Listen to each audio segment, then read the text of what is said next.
Amém. João 10.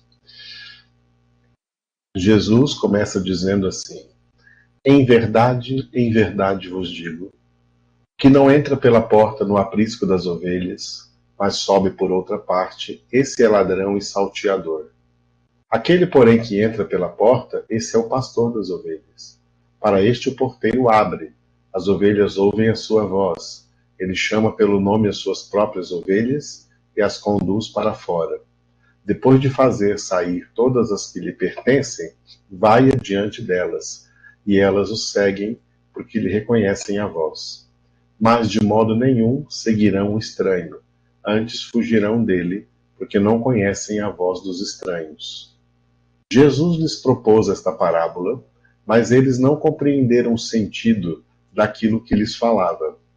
Jesus, pois, lhes afirmou de novo: em verdade vos digo, eu sou a porta das ovelhas. Todos quantos vieram antes de mim são ladrões e salteadores, mas as ovelhas não lhes deram ouvido.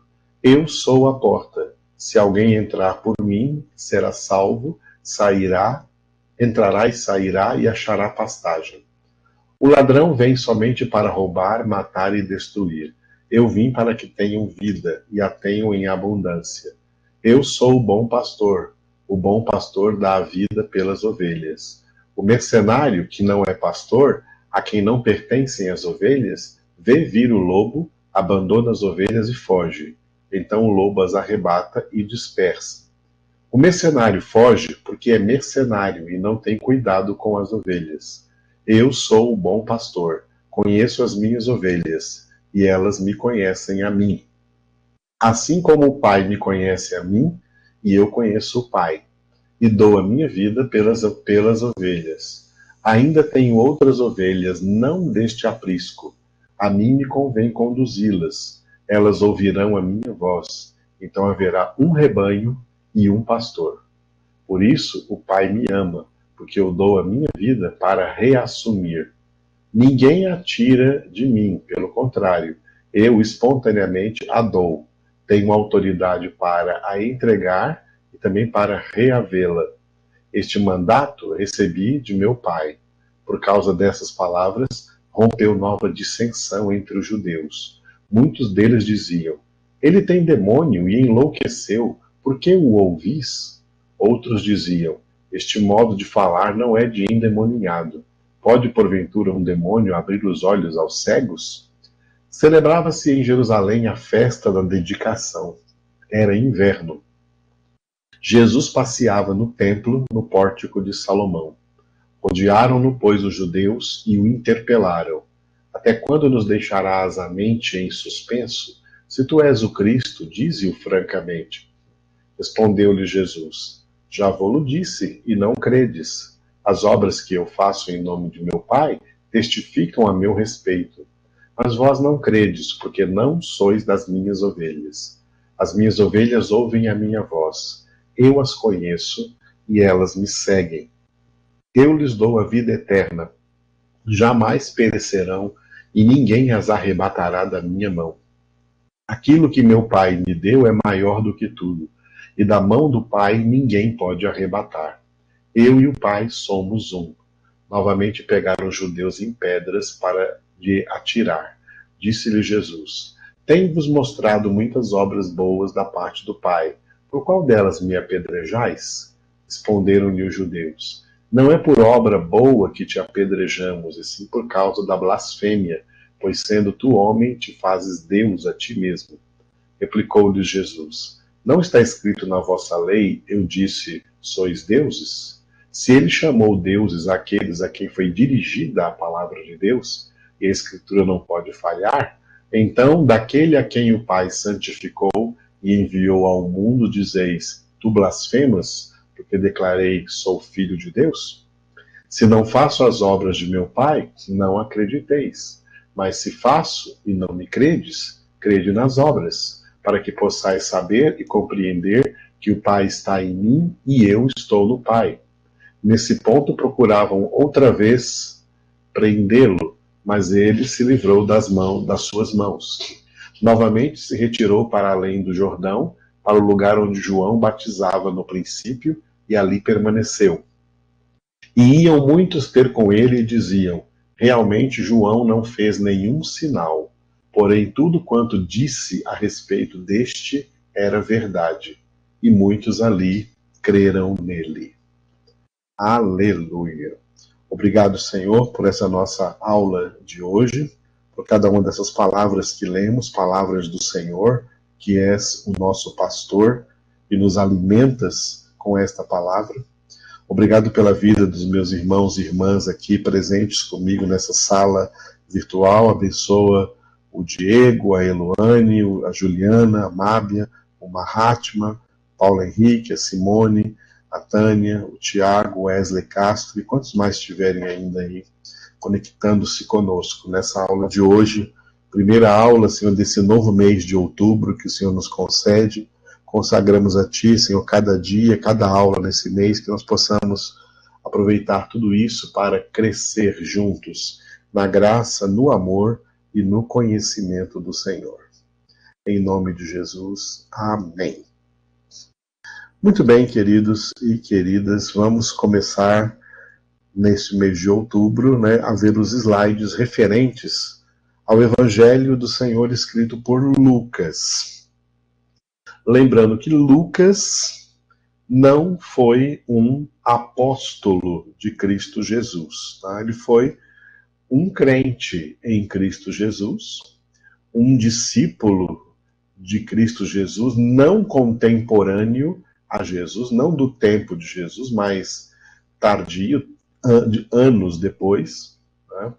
Então ele conheceu Jesus aí provavelmente na pregação da igreja após o Pentecostes. Em algum momento ele foi convertido, andou muito na companhia do apóstolo Paulo, mas também do apóstolo Pedro, e ele esteve, como ele mesmo diz aqui no Evangelho segundo Lucas, né, fazendo entrevistas com todos os apóstolos, discípulos, homens e mulheres que foram testemunhas oculares do ministério terreno de Jesus, que conheceram Jesus pessoalmente, viram tudo o que ele fez e ouviram tudo o que ele disse.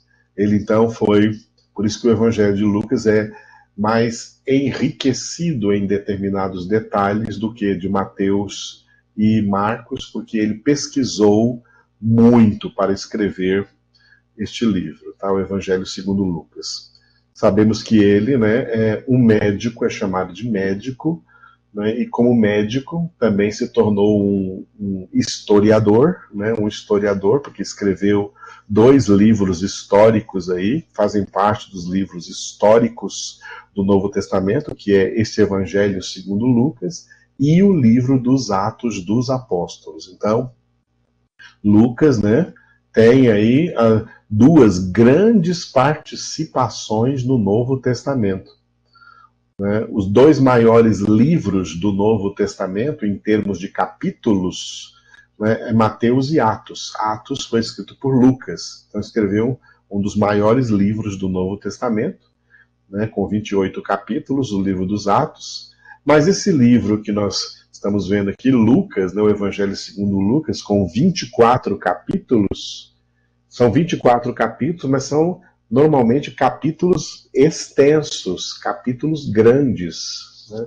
Então, se fosse arranjar uma numeração, é capaz que também alcançasse os 28, até passasse. Mas tudo que Lucas escreveu ficou contido aqui em 24 capítulos, mas muitos desses capítulos são capítulos bem grandes. Ok? Especialmente os primeiros aí, tem capítulos aí de 80 versículos ou mais. Então Lucas escreveu muito, tá? Muito. Nesses 2 livros, essas 2 obras, palavras de Deus, palavras inspiradas aqui para esse tão importante testamento que é o Novo Testamento, a participação deste médico, né, de Lucas, deste crente, historiador e escritor aí. Ele nunca levou título, nem título de pastor, nem de bispo, nem nenhum desses títulos, nem apóstolo. É um crente, um discípulo de Cristo, um crente em Cristo que verdadeiramente foi instrumento do Senhor e também recebeu, claro, de perto o auxílio, né, dos apóstolos de Cristo Jesus para escrever esses dois livros que acabam sendo dois livros apostólicos, porque todo o Novo Testamento é chamado de o fundamento dos apóstolos. Faz parte desse fundamento, então, os dois livros escritos por Lucas, o Evangelho de Jesus Cristo segundo Lucas e o livro dos Atos dos Apóstolos. Muito bem, né? Esse Evangelho, né, escrito por Lucas, tem 24, foi dividido em 24 capítulos, portanto de 1 a 24. O título que eu dou é um dos títulos bem repetidos nele, que é Filho do Homem. Filho do Homem. No mês que vem nós vamos ver João, que eu dei o título de Filho de Deus. Por que Jesus tinha esses dois títulos? Jesus mantinha os dois títulos, Filho do Homem e Filho de Deus. O título de Filho do Homem representa a natureza humana de Jesus. E o título de Filho de Deus representa a natureza divina de Jesus. Então Jesus é Filho de Deus e Filho do Homem, tem esses dois títulos por causa das suas duas naturezas, a natureza divina e a natureza humana. É por causa da sua natureza humana que ele é chamado, nesse título de Lucas, que eu dei a Lucas aqui, Filho do Homem. Ok? Muito bem, essa é a capinha inicial, então, aí dos nossos slides do Evangelho segundo Lucas. Vamos ver a próxima agora. Agora vocês estão vendo aí a divisão primária de Lucas. Tá? O que vocês estão vendo aí é a divisão estrutural primária. Divisão estrutural primária de divisão estrutural primária de Lucas em uma introdução e um desenvolvimento. Uma introdução e um desenvolvimento. Não tem uma conclusão, porque esse desenvolvimento ele é autoconclusivo. A introdução está nos dois primeiros capítulos, que eu dei como título, né, uma palavra que o anjo Gabriel disse para a Virgem Maria, né, que ela daria à luz a um filho e chamarás Jesus. Darás a esse filho o nome de Jesus. Chamarás Jesus. Ok? Quando o Gabriel disse para ela, né, o Espírito Santo descerá sobre ti, né, a sombra, o poder do Altíssimo te envolverá com a sua sombra, por isso o ente santo que nascer de ti será chamado Filho de Deus. Darás à luz um filho e o chamarás pelo nome de Jesus. Essa introdução, esses dois primeiros capítulos aí são capítulos muitíssimo importantes, que traz elementos que não se encontram em nenhum dos outros evangelhos, nem em Mateus, nem em Marcos, e nem no Evangelho segundo João. São coisas praticamente particulares aqui do Evangelho segundo Lucas, né? A forma como João Batista nasceu, foi concebido também, os pais de João Batista, toda aquela história, e a concepção virginal de Maria, né, por obra do Espírito Santo, e depois a apresentação, a circuncisão de Jesus, né, o homem, o velho Simeão, guiado pelo Espírito Santo, foi quem o tomou em seus braços. E aí no final do capítulo 2, o único texto aí do Novo Testamento, dos 4 evangelhos, temos o único texto, né, falando acerca de Jesus num momento importante da sua vida, aos 12 anos de idade. Um texto raro de Jesus aí aos 12 anos de idade, só aqui em Lucas. O desenvolvimento do capítulo 3 ao capítulo 24, eu dei o título Cumpriu a Escritura. Lucas, ao referir as coisas que Jesus falava e as coisas pelas que ele fazia e tudo que ele passou, ele foi registrando que tudo isso acontecia em cumprimento ao que fora dito pelos profetas no Antigo Testamento. Por isso esse é o título que eu dou para o desenvolvimento: Cumpriu a Escritura. Muito bem, esse aqui é a divisão estrutural primária de Lucas.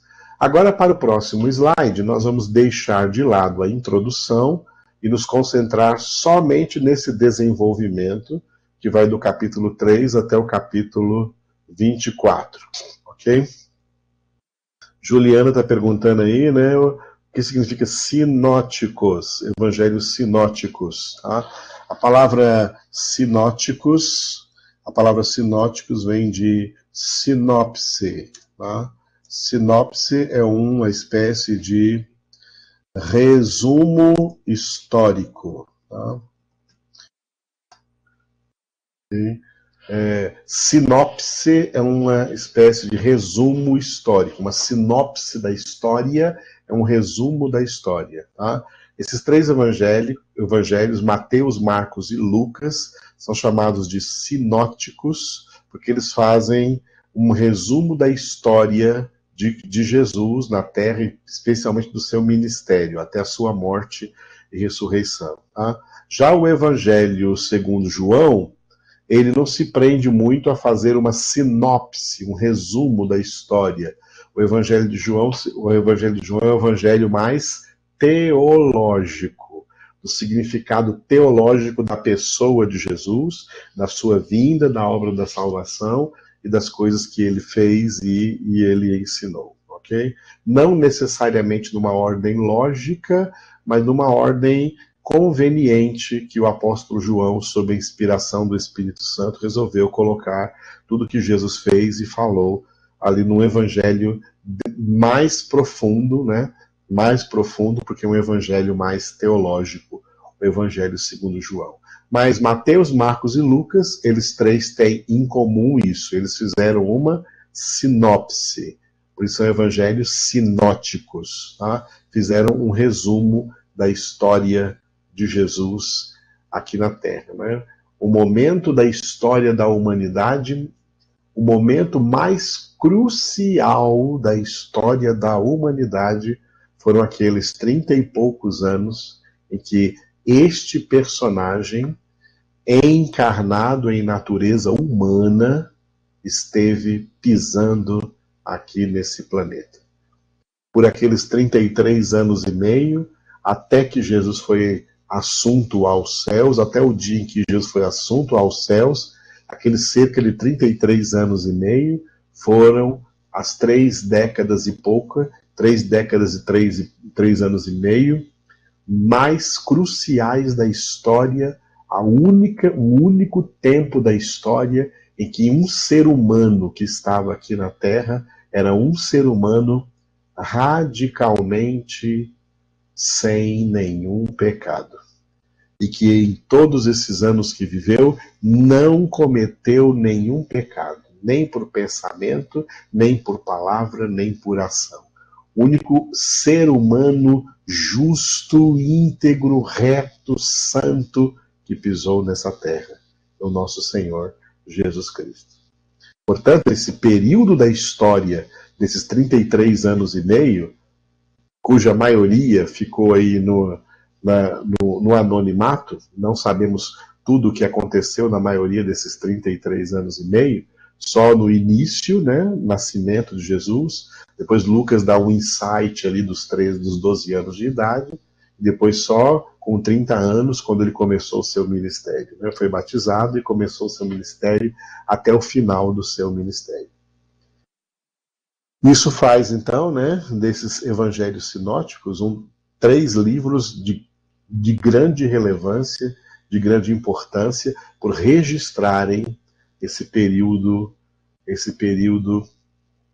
exclusivamente crucial na história da humanidade. Ok? Muito bem, Juliano, já até agradeceu aqui. Agora, o desenvolvimento que nós estamos vendo aqui de Lucas, né, que vai do capítulo 3 ao 24, cumpriu a escritura, ele tem uma divisão estrutural primária. Então, o que você está vendo aqui agora é uma divisão estrutural primária do desenvolvimento de Lucas. Esse slide aí que você está vendo agora é a divisão estrutural primária do desenvolvimento de Lucas. A divisão estrutural primária do desenvolvimento de Lucas, né, faz com que esse desenvolvimento tenha uma introdução, um desenvolvimento e uma conclusão. A introdução é todo o capítulo 3. E o título que eu coloquei foi Batismo, porque o principal evento registrado nesse capítulo 3 é o batismo de Jesus, que deu início também ao seu ministério. Tá? Jesus foi batizado por João Batista nas águas do Rio Jordão, em cumprimento de tudo que ele deveria fazer na terra. Uma dessas coisas é ser batizado, dando assim inauguração até ao batismo cristão que ele viria a instituir. O desenvolvimento, portanto, esse desenvolvimento aqui é o desenvolvimento do desenvolvimento. Desenvolvimento do desenvolvimento de Lucas. Vai do capítulo 4, versículo 1, até o capítulo 24, versículo 49, e que eu dei o título de Ministério. Aqui está toda a história, né, do ministério de Jesus, tudo quanto ele fez e tudo que ele falou. E, por fim, a conclusão do desenvolvimento de Lucas, capítulo 24, que é o último capítulo, do versículo 50 ao 53. Portanto, os últimos 4 versículos é a conclusão, cujo título é Glorificação. Lucas faz um resumo da glorificação, da volta de Jesus para o céu, e depois ele retoma esse tema da glorificação de Jesus no início, no primeiro capítulo do livro dos Atos dos Apóstolos. Ok? Muito bem, então, essa aí é a divisão estrutural primária do desenvolvimento de Lucas. No próximo slide, nós deixamos de lado a introdução e deixamos de lado a conclusão e nos concentramos só no desenvolvimento, que eu dei o título aí de ministério. Tá? E agora nós encontramos aqui, né, esse slide que vocês estão vendo agora, esse aqui é a principal, não é mais primária, agora é a principal divisão estrutural de Lucas. Esse slide agora aí é a principal divisão estrutural de Lucas, que é a divisão do desenvolvimento do desenvolvimento. Esse desenvolvimento, então, está dividido em 2 partes, parte 1 e parte 2. Então, a principal divisão estrutural de Lucas é em 2 partes. Lucas está dividido em 2 partes, parte 1 e parte 2. A parte 1 começa no capítulo 4, versículo 1, e vai até o capítulo 9, versículo 50, e eu dei a ela o título Fazendo Discípulos. E a parte 2 continua no 9, 51, até o final do desenvolvimento, que é o capítulo 24, versículo 49, que é todo um processo de eventos que aconteceram enquanto Jesus estava se deslocando com os seus discípulos da Galileia para a Judéia, cuja capital é Jerusalém. Então, o título da parte 2, Indo para Jerusalém. Tá? Indo para Jerusalém. Portanto, essa parte 2 toda aqui já indica praticamente o final do ministério de Jesus, indo para Jerusalém. A maior parte do ministério de Jesus, registrado aqui na parte 1, e o final do ministério de Jesus, embora que tenha um texto maior, porque ele fez muitas coisas e falou muitas coisas, que ficaram registradas aqui nessa parte 2, mas mesmo assim essa parte é uma parte de finalização, porque ele está indo definitivamente para Jerusalém, E aqui nessa parte 2 estarão incluídas, né, a morte e a ressurreição de Jesus. No final aí dessa parte 2, quando a gente vê mais para frente os próximos slides, tá?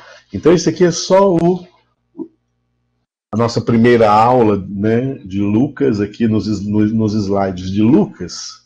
Nós vamos continuar, nós temos mais 3 terças-feiras, né, daqui para frente, no mês de outubro, e nós vamos passar, né, mais detalhadamente os outros slides aí de Lucas. Hoje vamos ficar com esse que está aí, ok? E agora nós vamos voltar para o texto no qual nós estamos meditando, que é lá no Mateus, capítulo de número 16.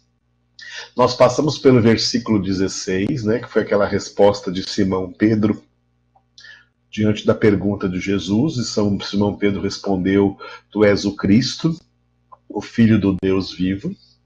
Nós pegamos essa frase, né? Jesus é o Cristo, o Filho do Deus vivo, e trabalhamos muitos pontos importantes, pontos que não poderiam ter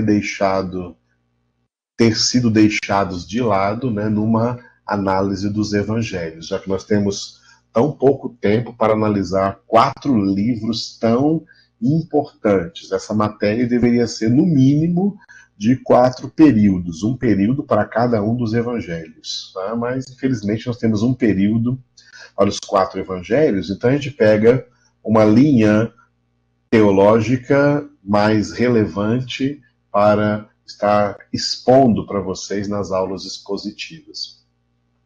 Então nós, deixando de lado já, né, o versículo 16, nós chegamos no versículo 17, Mateus capítulo 16, versículo 17, é nele que nós paramos na quinta-feira passada, né? Mateus 16, versículo 17, a reação de Jesus diante da resposta de Pedro, né? Então, ou seja, por causa disso, esse então aí, coloca uma causação, um movimento de causa para efeito. Por essa causa, diante do que Pedro falou, Jesus lhe afirmou. Olha o que Jesus disse para o apóstolo Pedro. Bem-aventurado és, Simão Bar-Jonas, porque não foi carne e sangue que te revelaram isso, que te revelaram, né? Ou te revelaram isso, mas te revelaram que eu sou o Cristo, o Filho do Deus vivo, mas quem te revelou isso foi o meu Pai que está nos céus. Meu Pai que está nos céus. Bom, eu trabalhei com vocês o início desse versículo aí, que foi foi corrigindo essa palavra bem-aventurado, e você já entendeu, né, a partir da nossa última aula, que qualquer texto na sua Bíblia, em português, que você lê bem-aventurado, ou bem-aventurados, ou feliz, ou felizes, são traduções errôneas, são traduções pobres, porque essas expressões não vêm das línguas originárias da palavra de Deus, nem do hebraico do Antigo Testamento, nem do grego do Novo Testamento, mas elas vêm da tradução da Bíblia para o latim. Quem fez essa tradução da Bíblia para o latim foi um homem antigo, um cristão antigo chamado Jerônimo. Tá? Jerônimo, que a Igreja Católica o canonizou como um santo, e lá na Igreja Católica ele é chamado de São Jerônimo. Ele foi quem fez um bom trabalho, dividindo a Bíblia toda em capítulos e versículos, excelente para a gente poder estudar, né? Hoje estamos estudando Mateus 16, capítulo 16, versículo 17. Quem fez essa divisão foi ele, porque nenhum livro, nenhuma epístola da Escritura foi escrita dividida em capítulos e versículos. Então Jerônimo fez um bom trabalho. E ele também fez o trabalho de traduzir toda a Bíblia para a língua oficial do antigo Império Romano, que hoje é uma língua morta, que é o latim, né? Então ele traduziu a Bíblia toda para o latim, e essa tradução ficou conhecida como Vulgata, Vulgata Latina. Tá? Essa Bíblia escrita em latim, ela ficou conhecida como Vulgata Latina. E a palavra Vulgata, ela vem mesmo do que está pensando, ela vem de vulgar. Porque vulgar, né, que para nós tem uma conotação negativa, vulgar, na realidade, significa comum, simples, fácil. Tá? É como se fosse uma espécie, a tradução do Jerônimo é como se fosse uma espécie de Bíblia na linguagem de hoje. Bíblia numa linguagem mais fácil. Então ele colocou essa Bíblia no latim, porque todo mundo, naquela época que ele vivia, falava fluentemente em latim, né? Não somente o povo que falava italiano da Itália e da sua capital, de Roma, que era a capital do Império Romano, mas o Império Romano não era restrito à Itália. O Império Romano se estendeu a outras nações que não falavam o italiano. Então, foi instituído um idioma, o idioma em latim, a língua latim desse idioma, para que todo mundo das nações que compunham o Império Romano falassem a mesma língua. Então, nesse contexto que Jerônimo vivia, ele traduziu a Bíblia toda para o latim do Império Romano.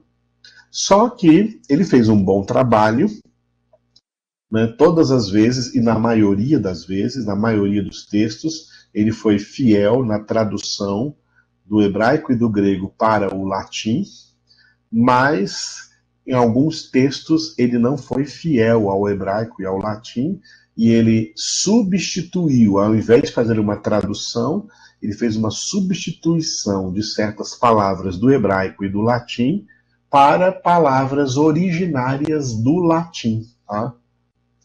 Então, traduzindo do hebraico e do grego para o latim, ele usou palavras do latim, substituiu palavras do grego e hebraico por palavras do latim. E essa aqui, essa palavra que você vê na Bíblia, bem-aventurado, bem-aventurados, feliz ou felizes, foi uma dessas, tá? Porque essas expressões do latim, elas têm uma conotação, um significado, porque toda língua mãe cria dá origem a uma palavra e também dá significado a essa palavra. E o significado dessas palavras, bem-aventurado, bem-aventurados, bem-aventurada, bem-aventuradas, feliz ou felizes, o significado não é divino, ele é humano, é um significado, não é um significado teológico, nem teocêntrico, nem cristocêntrico, são significados antropológicos, são significados antropocêntricos. Portanto, essas palavras trazem elementos, tá? Elementos de significados carnal, humano, secular, mundano e, portanto, decaído. Enquanto que os termos usados na Bíblia Sagrada, nas suas línguas originais, o hebraico do Antigo Testamento e o grego do Novo Testamento, traz palavras inspiradas e os seus significados também são inspirados e, portanto, muito mais elevados do que os significados antropológicos. São significados teológicos, significados de conteúdo teocêntrico, onde Deus é o centro, cristocêntrico, onde Cristo é o centro, significados espirituais e não carnais, tá? Celestiais, palavras do céu e não palavras da terra. Essa é a palavra de Deus. Então, o erro de Jerônimo foi, ao invés de fazer uma tradução em algumas palavras, em alguns termos importantes, ele fez uma substituição. Substituiu palavras do grego e do hebraico por palavras oriundas do latim. Foi isso que eu demorei mais tempo, então, explicando para vocês, para dizer que nesse versículo 17, ao invés de bem-aventurado és, Simão Bar-Jonas, Jesus disse, bendito és, ou abençoado és, Simão Bar-Jonas, porque Não foi carne e sangue que te revelaram que eu sou o Cristo, o Filho do Deus vivo. Quem te revelou isso foi o meu Pai que está nos céus. Por isso, você foi abençoado, tá? Abençoado. E é por essa razão que essa explicação minha acerca da palavra, da tradução, é tão importante, porque é importante a gente entender o seguinte, tá? Olha quanta coisa tem que falar só por causa de uma palavra mal traduzida e substituída. E é importante para vocês entenderem nessa matéria, né, nessa sala de análise dos evangelhos, né, a diferença que eu vou colocar para vocês aí a diferença entre bênção no singular e bênçãos no plural. Existe uma grande diferença que precisa ser aprendida e muito bem notada entre bênção no singular e bênçãos no plural. Eu vou começar com bênçãos no plural, tá? Bênçãos no plural são benefícios indiscriminados de Deus. Benefícios indiscriminados de Deus. Bênçãos no plural são, na verdade, benefícios indiscriminados de Deus. E esses benefícios indiscriminados de Deus, tá? Indiscriminados porque Deus abençoa todo mundo, seja quem for, com esses benefícios, tá? E esses benefícios indiscriminados de Deus se dividem em dois tipos, que nós podemos chamar de bênçãos naturais e bênçãos sobrenaturais. Tá? Bênçãos naturais e bênçãos sobrenaturais, no plural. Tudo no plural aí se refere a benefícios indiscriminados de Deus. Bênçãos naturais. Quais são as bênçãos naturais? Jesus falou assim, vocês vão se lembrar disso aí nos evangelhos. O vosso Pai Celestial faz o seu sol nascer sobre justos e injustos. Faz chover sobre justos e injustos. O vosso Pai Celestial é misericordioso com justos e injustos. Todos esses textos têm a ver com essas bênçãos naturais indiscriminadas, né? O sol, bênção natural indiscriminada. Se você pegar o discurso de Paulo no livro dos Atos dos Apóstolos, capítulo 17, tá? Você vê ali a pregação de Paulo em Atenas, Atos 17, quando ele estava em Atenas, capital da Grécia, Paulo pregou lá no Areópago, né, que Deus, que para eles lá era o Deus desconhecido, é aquele que a todos, quer dizer, todos os seres humanos, indiscriminadamente, a todos ele dá vida, respiração e tudo mais. Olha como ele generaliza, dá vida, respiração e tudo mais, generalizando tudo mais. Aí Paulo pregou ali, nesse Deus é que nós vivemos, nos movemos e existimos. Tudo isso aí é Paulo pregando sobre bênçãos naturais. As bênçãos naturais de Deus, bênçãos que Deus colocou na natureza humana e na natureza do universo para beneficiar todos os homens indiscriminadamente, sejam justos ou injustos, sejam de Deus ou não, tá? Sejam crentes ou descrentes, não importa. Todos os homens aqui nessa terra são beneficiados por Deus, e esses benefícios, então, são bênçãos. Por esses benefícios naturais, todos os homens são homens abençoados por Deus com bênçãos naturais. Mas os benefícios indiscriminados de Deus também são bênçãos sobrenaturais, tá? E quando que um homem recebe uma bênção sobrenatural, tá? Uma bênção, então, bênçãos sobrenaturais é tudo que nós podemos chamar de milagres, tá? Bênçãos sobrenaturais é tudo que nós podemos chamar de milagres. Os milagres de Deus também são bênçãos, são benefícios indiscriminados de Deus. Deus não faz milagres só para os seus filhos e filhas, só para o seu povo. Deus faz milagres para todos os povos.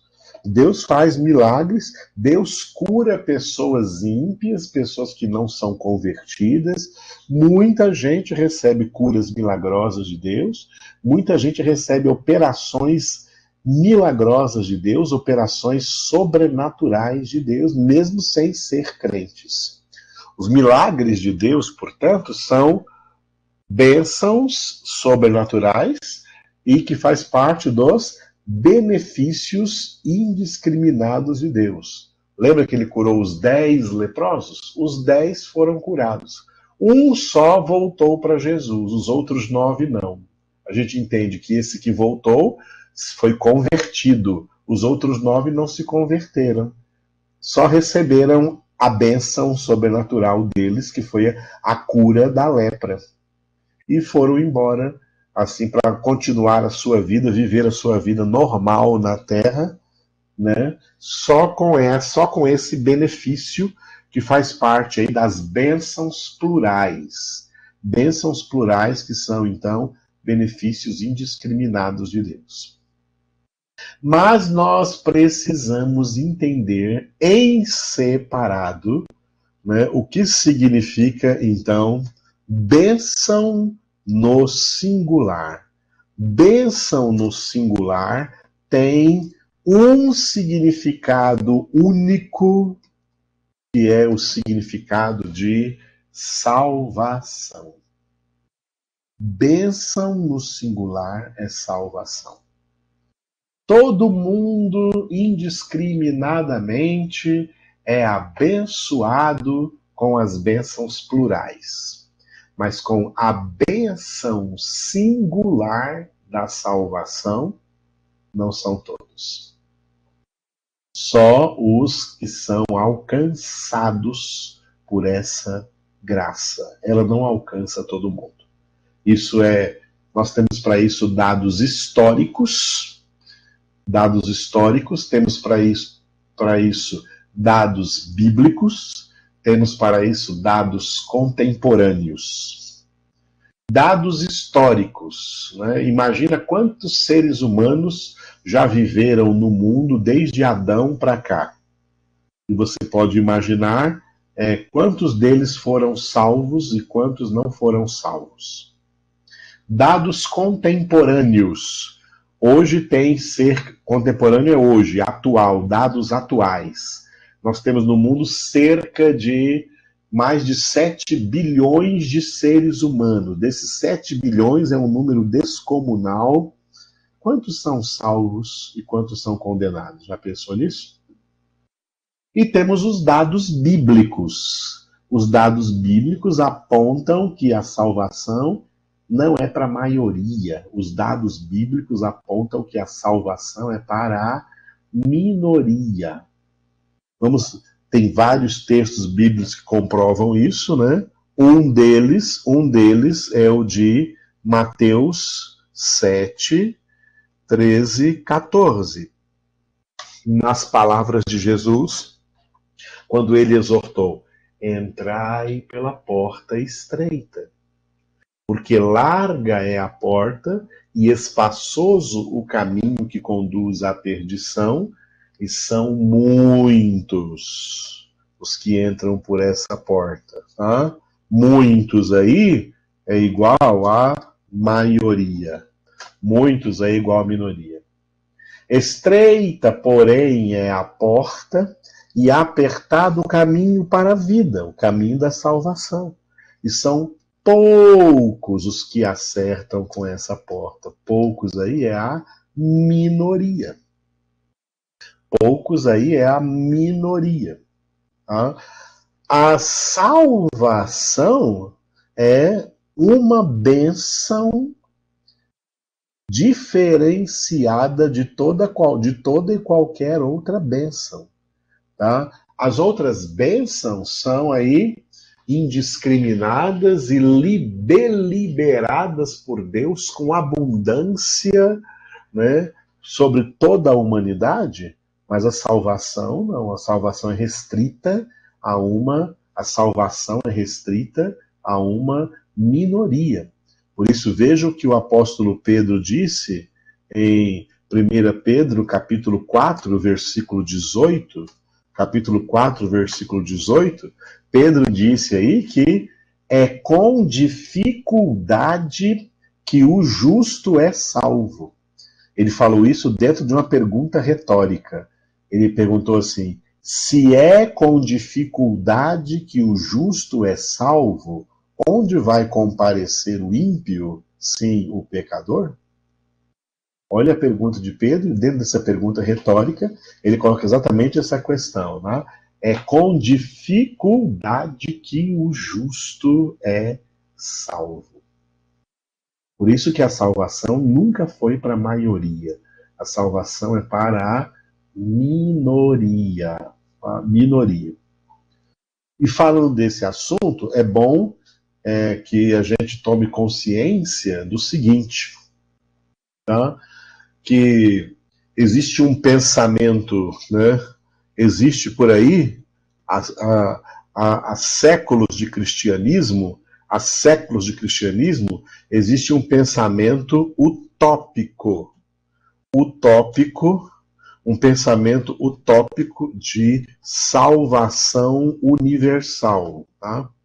Existe por aí um pensamento utópico de salvação universal. O que é utópico? Utópico é uma realidade que todo mundo desejaria que fosse assim, mas não é. É uma utopia. Uma coisa que todo mundo gostaria que fosse realidade, mas não é assim, não é a realidade. Então, existe um pensamento utópico de salvação universal. Que Deus quer salvar todo mundo, que Deus enviou o seu Filho para salvar todo mundo. E tem inclusive um texto aí, tá? Em 1 Timóteo, que precisa ser analisado acerca disso. Deus quer que todos sejam salvos. Eu vou analisar com vocês esse texto. É importante fazer isso em análise de evangelhos. Então, não é bem assim como está escrito em português. Nós vamos ver já já. Então, há um pensamento utópico de salvação universal. Se o plano de Deus, o plano da salvação, tá? Tiago colocou aqui que o universalismo extremo afirma que o diabo vai ter uma segunda. Misericórdia, eles quer dar salvação até para o diabo, né? Em primeiro lugar, salvação não contempla anjos. A salvação não contempla anjos. Jesus não morreu pelos anjos. Não morreu por anjos. Então, anjos que pecaram e viraram demônios caíram em estado eterno de condenação. Não há salvação para o diabo, não há salvação para Satanás, não há salvação para nenhum demônio, porque o plano da salvação não beneficia, não agracia anjos. Eles são anjos. A obra da salvação agracia homens.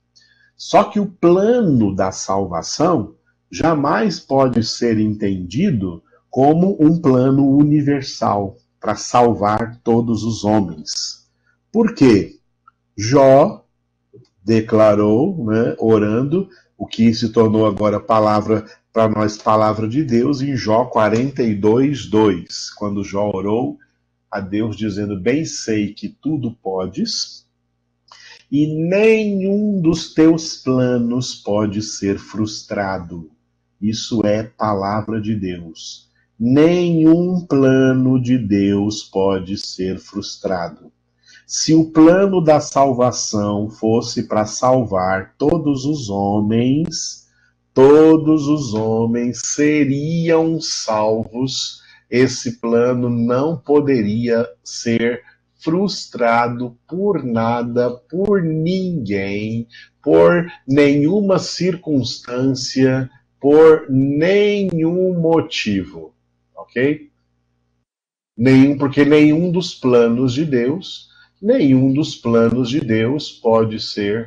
nenhum dos planos de Deus pode ser frustrado. Por que nenhum plano de Deus pode ser frustrado? Porque quando Deus faz um plano, ele mesmo opera na realização plena desse plano. Deus não terceiriza a realização do seu plano para ninguém. É ele mesmo, pessoalmente, quem age na realização do seu plano. E falando do plano de salvação, olha as palavras de Deus aqui, bem conhecidas já e muito citadas por aí, por exemplo, em Isaías capítulo 43, do 11 ao 13. Isaías 43, de 11 a 13, Deus diz assim: Eu sou o Senhor, e fora de mim não há Salvador. Ele está falando de salvação. Eu anunciei salvação, realizei-a e a fiz ouvir. Deus estranho não houve entre vós, pois vós sois as minhas testemunhas, diz o Senhor. Eu sou Deus. Ainda antes que houvesse dia, eu era, e nenhum há que possa livrar alguém das minhas mãos. Agindo eu, quem o impedirá? Nenhum plano de Deus pode ser impedido. Não há força humana ou sobrenatural ou espiritual ou circunstancial na terra, não há força que impeça Deus de realizar cabalmente cada um dos seus planos. É Ele mesmo quem age na realização dos seus planos. Ele planejou e Ele realiza, tá? Ele planejou e Ele realiza. Olha o versículo 12, ele disse: Eu anunciei salvação, realizei-a e a fiz ouvir. É Ele quem planeja e Ele quem executa. Ele é o planejador e Ele é o executor, tá? Ele é o planejador, Ele é o executor. Por isso, Ele mesmo agindo na realização dos seus planos, faz com que nenhum dos seus planos seja frustrado. Portanto, baseado nisso, tá? É heresia ficar pregando por aí que Deus vai, que o plano de Deus é salvar todo mundo. O plano de Deus nunca foi salvar todo mundo, porque se o plano de Deus fosse salvar todo mundo seria salvo. E isso não é verdade, nem do ponto de vista matemático, porque a salvação atinge minoria. E nós temos para isso dados históricos, dados contemporâneos e dados bíblicos, além de cada um de nós ter a sua própria experiência pessoal, de saber que nas circunstâncias de cada um de nós, a maioria das pessoas que vivem em nossas circunstâncias não conhecem o Senhor e também nem querem conhecê-lo e têm raiva de quem conhece.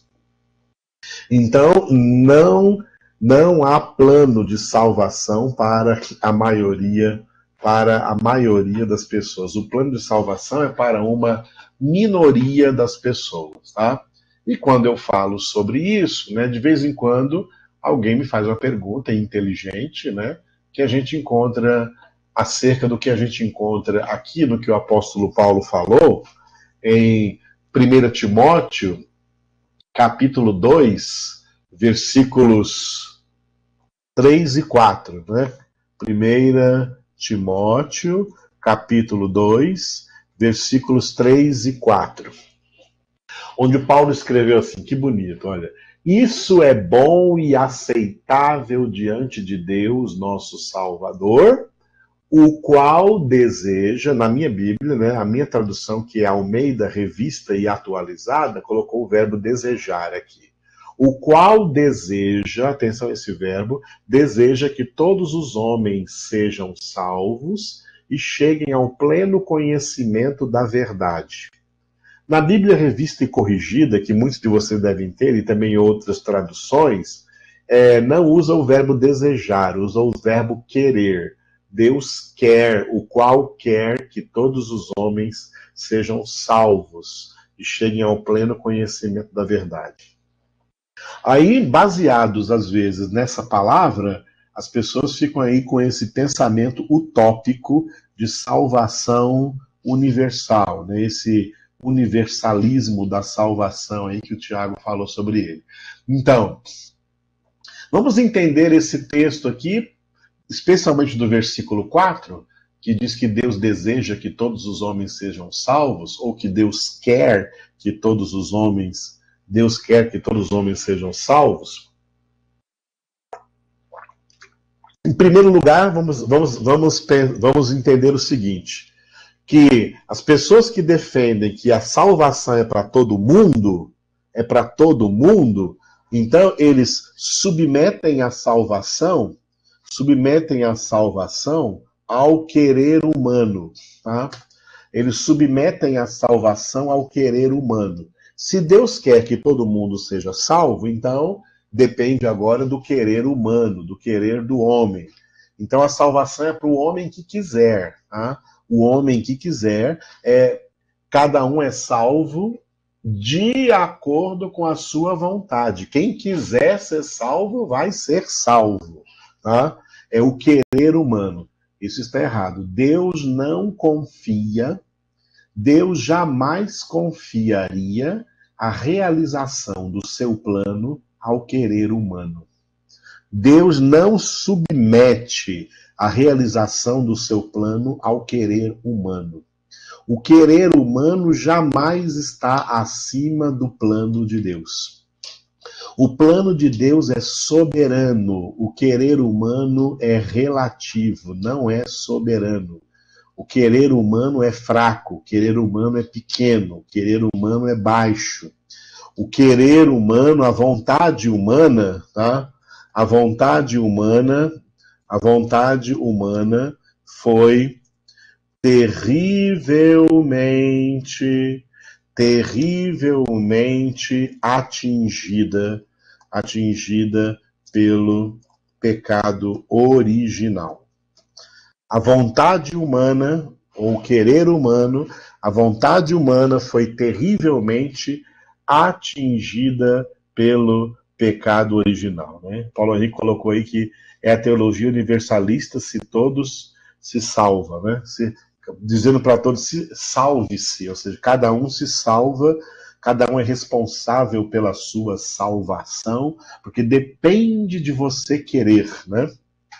Depende de você querer. Já eu volto aqui no 1 Timóteo, mas antes dá uma passadinha comigo em Romanos capítulo 9, estou pegando só um texto aqui importante, Romanos 9,16, você vê em Romanos 9,16, falando sobre salvação, hein? Paulo diz, assim, pois, não depende de quem quer ou de quem corre, mas de usar Deus a sua misericórdia.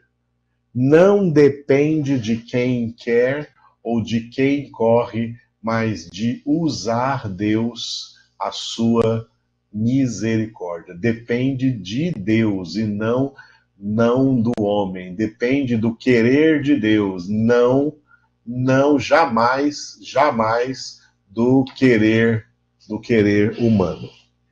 Ok? Então, primeira coisa que nós depreendemos do 1 Timóteo 2,4, que Deus deseja, ou Deus quer que todos os homens sejam salvos, é a interpretação errônea que as pessoas pegaram desse texto para defender, né, essa teologia universalista, né, que o Paulo Henrique colocou aí. Que a salvação é para todo mundo, mas acaba não sendo salvo aquele que não quer. Porque ela está submissa, esse plano da salvação estaria submisso à vontade do homem, à escolha do homem. É o homem quem escolhe, é o homem quem quer, é o homem quem decide. Tá? Se o homem decidir pela salvação, então Deus salva ele. Se o homem não quiser, Deus respeita a liberdade do homem e deixa o homem ser condenado, porque foi isso que ele quis. Mas essa teologia é totalmente falha, fraca, e faz de Deus um fraco. Deus não é fraco, não. Deus é forte. Deus é onipotente. Deus é soberano. Muito bem, Simone colocou aí Mateus 22,14, né? Mateus 22,14. De novo aí, essa declinação entre muitos e poucos, né? Que eu já falei lá acima. Muitos é a maioria que não será salva, são chamados, mas poucos são os escolhidos que serão salvos, tá? Que serão salvos. Salvação é para poucos, né? Juliano colocou outro versículo de Lucas aí, né, 17:36, bom versículo, né? 2 trabalhadores estão no campo, um será tomado e o outro deixado, né? É por isso que Jesus falou isso. Exatamente. Aqui você colocou 2 trabalhadores, né? Jesus colocou também um casal, por exemplo, né? 2 estarão numa cama, um será tomado, o outro será deixado. Quer dizer, um é salvo, o outro não é salvo, né? Um é salvo, o outro não é salvo. E é claro que ele não está falando de um casal de homossexuais, que senão significa que os 2 seriam deixados. Nem um casal de lésbicas, senão as 2 seriam deixadas. É um casal, marido e mulher, homem e mulher. Um será tomado, outro será deixado, porque um é salvo, o outro não. É isso mesmo. Paulo Henrique, os testemunhos de Jeová são universalistas, né? São universalistas em certos sentidos, né? Porque eles também pregam erroneamente, né? Eles erram aí numa interpretação de Apocalipse capítulo 7, quando fala lá do número dos que serão selados, né? Do números, os que serão 12 vezes 12 mil, né? 144 mil. Então não é tão universalista, porque 144 mil é muito pouca gente em relação a tanta gente que Deus já chamou à existência nesse mundo, né? Muito bem. Então, mas mesmo assim eles pregam o universalismo, né, baseado na decisão de cada um, na escolha de cada um, no querer de cada um. Amados, isso é inconcebível. Deus não sujeita nenhum dos seus planos ao querer humano, à vontade humana que foi atingida em cheio pelo pecado original. Por causa do pecado, não existe vontade humana que aproxime o homem de Deus. Se existisse vontade humana que aproximasse o homem de Deus, Deus não precisaria fazer o plano da salvação. O homem mesmo se salvaria. Não seria necessário Jesus vir ao mundo e morrer na cruz. O homem mesmo, pela sua força de vontade de se aproximar de Deus, de querer Deus, de se voltar para Deus, ele se salvaria. Mas não existe essa força de vontade em direção a Deus na vontade decaída do ser humano, na vontade decaída da alma humana, por causa do pecado, ok? Então vamos agora analisar de perto essa questão desse verbo aqui. Aqui em 1 Timóteo, capítulo 2, versículo 4, se você tiver uma Bíblia,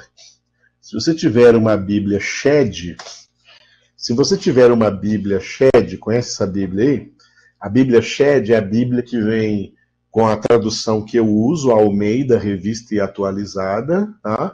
Mas ela vem com os comentários, nas introduções e nos rodapés, vem com comentários do nosso saudoso doutor Russell Shedd. Dr. Russell Shedd, que já faleceu, né? Muitos conheceram ele pessoalmente, eu conheci ele pessoalmente, muitos também conheceram, já veio pregar aqui em Anápolis muitas vezes em vida, né? O doutor, e ele comentou uma Bíblia, ele escolheu a tradução Almeida Revista e Atualizada, que é a que eu também gosto, e ele fez comentários no rodapé. Se algum de vocês tiver aí em mãos aí na sua casa, eu não tenho mais a minha, não. Mas se alguém tiver aí na sua casa a Bíblia Shedd, né, olhe aí em 1 Timóteo, nessa página onde está aí, Paulo Henrique tem. Olhe aí nessa página aí de 1 Timóteo 2:4, lá no rodapé, que lá no rodapé o Dr. Russell Shedd fez a explicação exegética desse texto. Que o verbo que foi traduzido aí por deseja, ou em outras traduções, que Deus quer que todos sejam salvos, né, foi o verbo telo. O verbo telo, que em grego é o verbo querer, tá? Mas esse verbo telo aí é um querer emocional, tá? Esse verbo telo é um querer emocional. E o Dr. Russell Shedd colocou aí que Deus, que o apóstolo, não, o Espírito Santo não inspirou o apóstolo Paulo a escrever aqui em grego, né? Todas as cartas de Paulo foram escritas na língua grega. Ele não escreveu o verbo bulomai, tá? O verbo bulomai, que também é o verbo querer. São dois verbos querer em grego. O verbo telo é verbo querer e o verbo bulomai, que é o verbo também querer. Só que telo é um querer emocional, enquanto que bulomai é um querer proposital. Tá? É um querer proposital. Aqui está um dos motivos pelos quais vocês devem estudar tanto o hebraico como o grego, tá? Para pegar o sentido original de cada palavra que foi escrita. O verbo querer, que foi escrito pelo apóstolo Paulo aí, foi o verbo telo, que indica um querer emocional. Não foi o verbo bulomai, que indica um querer proposital. Tá? Um querer proposital. O querer aí, aplicado a Deus, que Deus quer ou Deus deseja, é por isso que o tradutor da Almeida Revista e Atualizada colocou o verbo desejar, para dar esse entendimento aí. Deseja que todos os homens sejam salvos, é pelo seguinte, é a mesma coisa que acontece com todos nós. O que acontece com todos nós? Uma vez salvos, nós também gostaríamos que todo mundo fosse, não é verdade? Nós gostaríamos que todo mundo fosse salvo.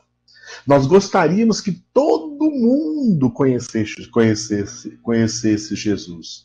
Nós gostaríamos que todo mundo se convertesse. Esse sentimento, essa emoção, Deus também tem ela. É isso que está escrito em 1 Timóteo 2:4. Deus também tem esse mesmo sentimento, né? Isso, a Mábia colocou aqui, bulomai indica deliberação ou planejamento, exatamente. É um querer proposital, onde Deus tem o propósito. Então, emocionalmente, Deus quer que todo mundo seja salvo, mas propositalmente, de maneira planejada, ele não incluiu todos os homens sendo salvos. Ele incluiu poucos sendo salvos, e não muitos sendo salvos.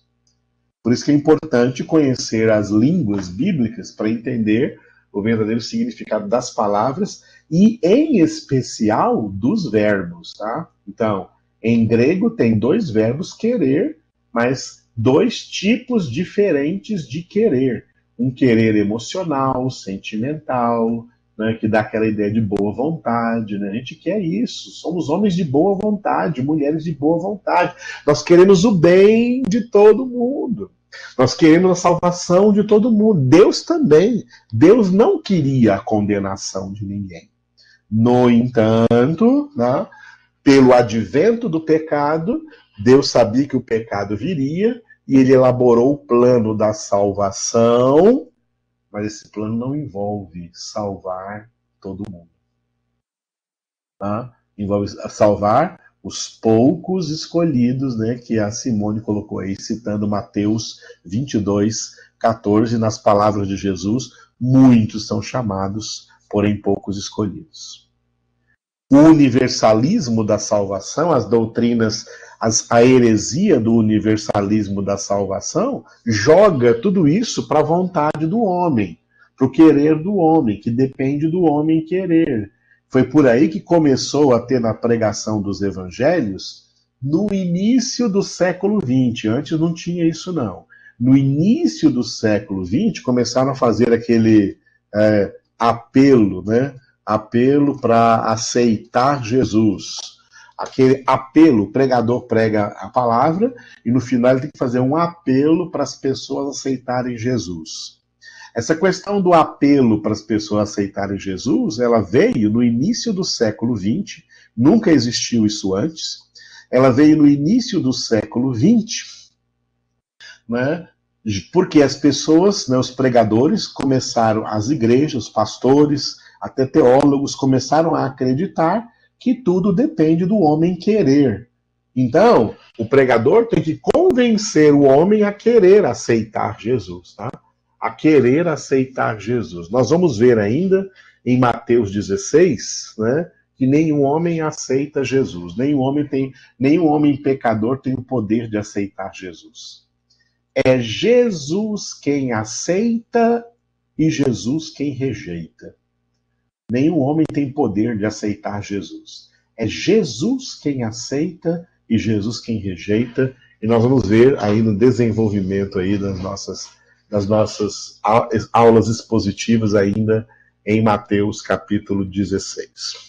Bom, tudo isso eu falei para vocês ainda, né? Substituindo lá o bem-aventurado que Jesus disse para Simão Pedro, pelo bendito ou abençoado. Porque ali, bendito ou abençoado, né, tem relação direta com a bênção exclusiva da salvação. Tá? A bênção exclusiva da salvação. E é por isso que eu vou aproveitar esses últimos minutos de aula, né, para explicar para vocês uma coisa muito importante sobre os únicos 2 estados espirituais, para entendermos de vez a questão da bênção e o que é ser uma pessoa verdadeiramente abençoada.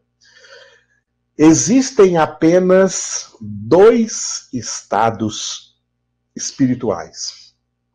A realidade espiritual não é como a realidade física, como a realidade material. A realidade física, a realidade material, tem muitos estados, né? Muitos estados. Pega geograficamente, né? O Brasil tem mais de 20 estados, né? Eu estou aqui no estado de Goiás, né? A Simone está no estado de São Paulo, cada um aí está num estado, né?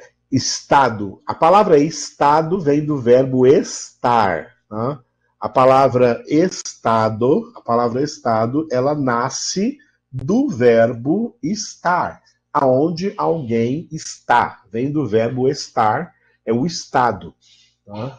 É o estado. Então pode-se falar do estado emocional que uma pessoa está, ou do estado geográfico que uma pessoa está, e tudo isso é muitas coisas. São muitos estados diferentes. São muitos estados diferentes. Tá?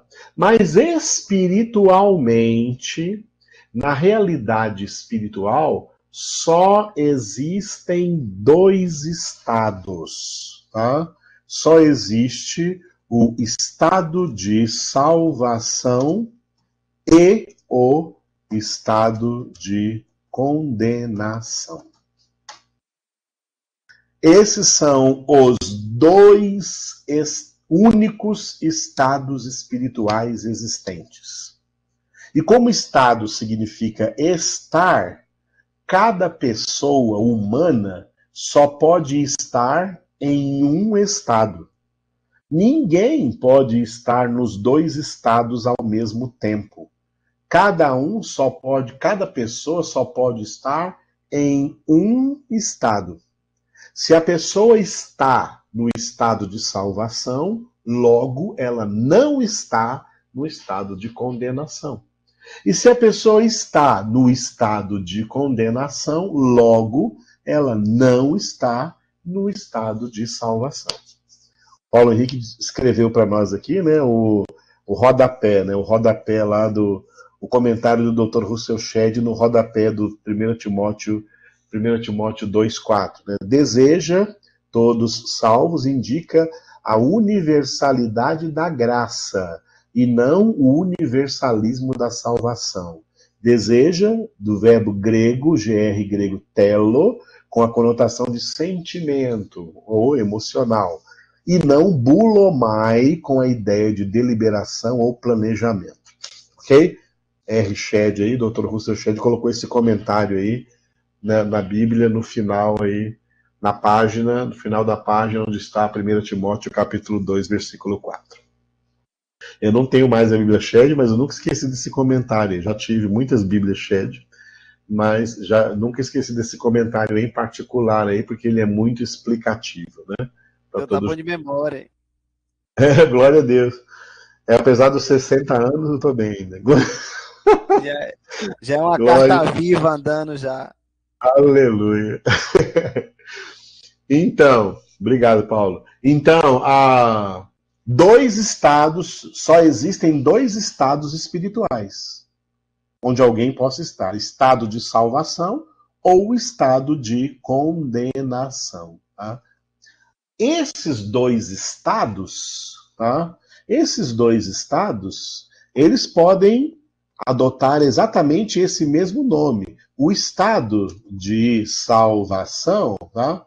O estado de salvação, ele é o estado da bênção. Tá? O estado da salvação é o estado da bênção. Enquanto que o estado de condenação, ele pode ser definido como o estado da maldição.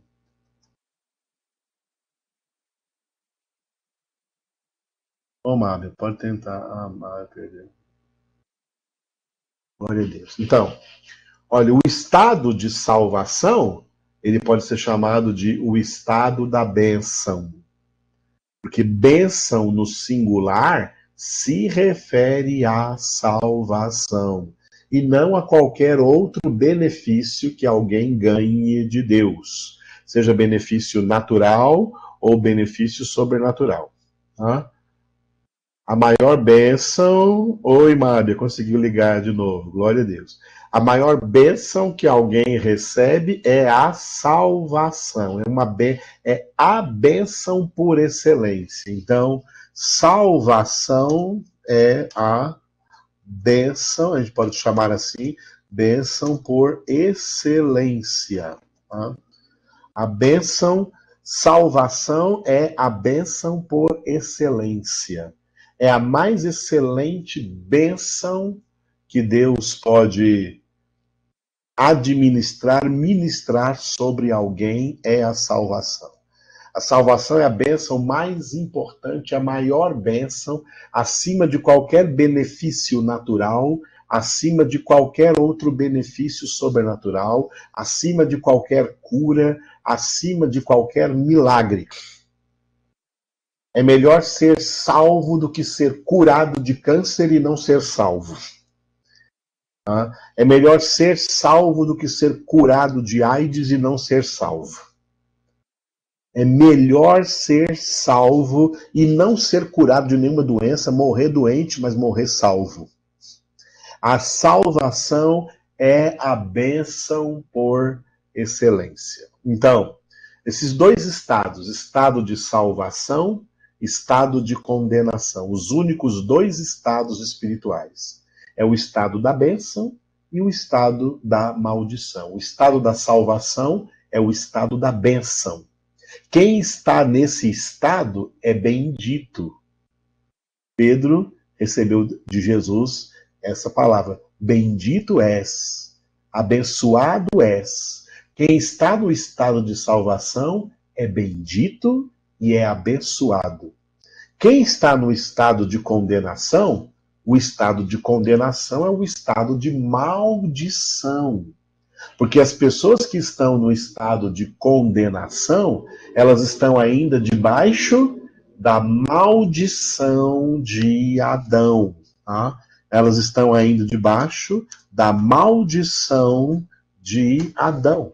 Elas ainda estão debaixo do estado de pecado original em que vieram ao mundo, em que foram concebidos, gerados e nascidos. Estão em pecado, não estão em Cristo. Portanto, estão em estado de maldição, a maldição de Adão, e por isso que toda pessoa que não é verdadeiramente convertida é uma pessoa maldita. É um maldito. É uma pessoa amaldiçoada. É um amaldiçoado. Não é um abençoado. Embora receba bênçãos naturais e até sobrenaturais, mas não tem a bênção singular da salvação, é porque está no estado de condenação, no estado de maldição, é maldito e é amaldiçoado. Não é uma pessoa bendita. Uma vez uma senhora veio falar comigo assim: pastor, meu filho está uma bênção. Eu falei: é mesmo, irmão? Ele foi convertido? Eu já conheci ela e conheci o filho. Ele foi convertido? Não, ainda não foi convertido não. Então a senhora me desculpe, mas ele está uma maldição.